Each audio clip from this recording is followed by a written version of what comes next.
اپنے پیاروں کی قبر کے اوپر قرآن پڑھتے ہیں، آپ قبروں کے اوپر پانی ڈالتے ہیں، وجہ کیا ہے کہ آپ قبروں کے اوپر پانی ڈالتے ہیں؟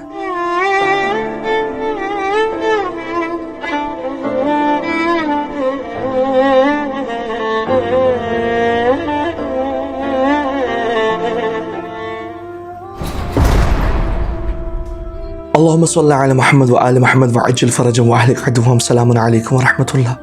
ناظرین کرام، جب آپ کسی تشییع جنازہ کے اندر شرکت کرتے ہیں یا کسی تدفین کے اندر آپ جاتے ہیں تو آپ دیکھتے ہوں گے کہ قبروں کے اوپر پانی ڈالا جاتا ہے۔ یہ قبرستان کے اندر آپ جاتے ہیں اپنے پیاروں کی زیارت پر، اپنے پیاروں کی قبر کے اوپر قرآن پڑھتے ہیں، آپ قبروں کے اوپر پانی ڈالتے ہیں،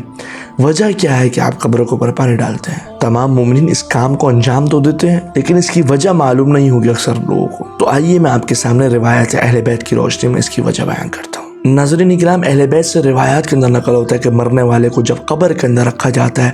تو سب سے پہلی منزل جو ہوتی ہے وہ سوال منکر نکیر ہوتے ہیں۔ تو منکر و نکیر کے سوالات سے بچنے کے لیے حکم دیا گیا ہے کہ مرنے والے کے ولی کو چاہیے کہ وہ تلقین پڑھے۔ تلقین کس طریقے سے پڑھے؟ جیسے کہ آپ نے دیکھا ہوگا کہ کدو کے اوپر ہاتھ رکھا جاتا ہے اور اس کو ہلا ہلا کر تلقین پڑھی جاتی ہے۔ تو ایک تلقین اس کو دفن کرنے سے پہلے اس کے قبر کے اندر اتر کے پڑھی جاتی ہے، اور دوسری تلقین قبر کے باہر تمام غیروں کے جانے کے بعد کیا ہے پڑھی جاتی ہے اکیلے کے اندر اس کے قبر کے سرحانے بیٹھ کر۔ تو ایسا کرنے سے روایت کے اندر موجود ہے کہ جب مرنے والے کا ولی یا وارث اس کی قبر کے اوپر بیٹھ کے اس کے سرحانے زور سے تلقین پڑھتا ہے تو پروردگار منکر و نکیر کو کہتا ہے کہ اب اس شخص سے، اب اس آنے والے مردے سے سوال نہیں کرنا۔ تو پروردگار منکر و نکیر کو حکم کرتا ہے کہ اب اس مدفون سے سوال و جواب نہیں کرنا۔ تو ضروری ہے کہ انسان اپنے مرنے والوں کی قبر کے اوپر بیٹھ کے، خاص طور پہ ولی کے لیے ضروری ہے، یا ولی کی اجازت سے، اگر ولی نہیں پڑھ سکتا ہو تو ولی کی اجازت سے کوئی اور جو پڑھے، تو یہ بہت زیادہ تاکید کی گئی ہے اس کی کہ تلقین پڑھنا چاہیے، کیونکہ تلقین پڑھنے سے انسان منکر و نکیر کے سوالات سے بچ جاتا ہے۔ اور روایت کے اندر موجود ہے کہ جب انسان تلقین پڑھ لے، روایت کے اندر موجود ہے کہ جب انسان تلقین پڑھ لے تو مردے کی قبر کو بند کر دیا جائے، اس کے اوپر مٹی کو ڈال دیا جائے، اور پھر روایت کے اندر موجود ہے کہ انسان کو چاہیے کہ قبر کو تر کرنا شروع کرے، قبر کے اوپر پانی ڈالا جائے۔ اور روایت کے اندر پانی ڈالنے کا بھی طریقہ بتایا گیا، وہ اس طریقے سے کہ انسان کو چاہیے کہ پہلے قبلے کی طرف رخ کرے اور اس کے سر کی جانب سے پانی ڈالنا شروع کرے، یہاں تک کہ اس کے پاؤں کی جانب آئے، اور پاؤں کی جانب سے گھوم کر دوبارہ اس کے سر کے اوپر کیا ہے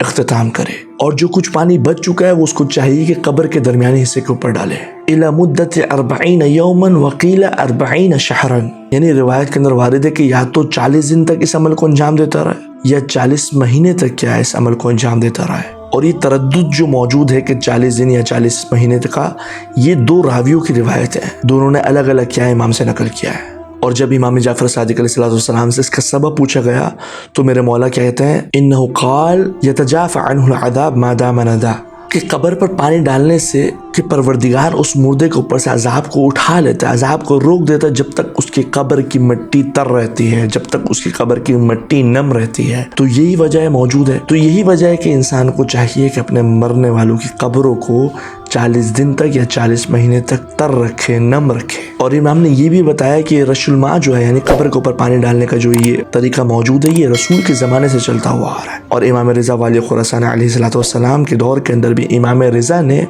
حکم دیا باقاعدہ اپنے ایک صحابی کو کہ یونس ابن یعقوب کی قبر کو تر رکھو، اس کی قبر کے اوپر پانی ڈالو۔ وہ بھی میرے مولا کا صحابی تھا، اس کا انتقال ہو گیا تو میرے مولا نے اس کی تدفین فرق، تو میرے مولا نے دوسرے صحابی کو حکم دیا کہ اس کی قبر کے اوپر پانی ڈالو، اور پانی ڈالو اس طریقے سے، اور 40 دن تک ڈالو یا 40 مہینے تک ڈالو۔ پروردگار کی بارگاہ کے اندر دست بدعائیں مالک ہمارے تمام مرحومین کے درجات کو بلند سے بلند تر فرما اور ان کے عالم برزخ کے سفر کو آسان فرما۔ السلام علیکم ورحمۃ اللہ۔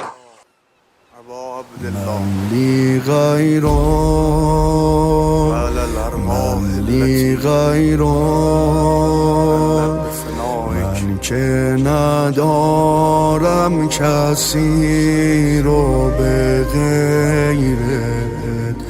آرزو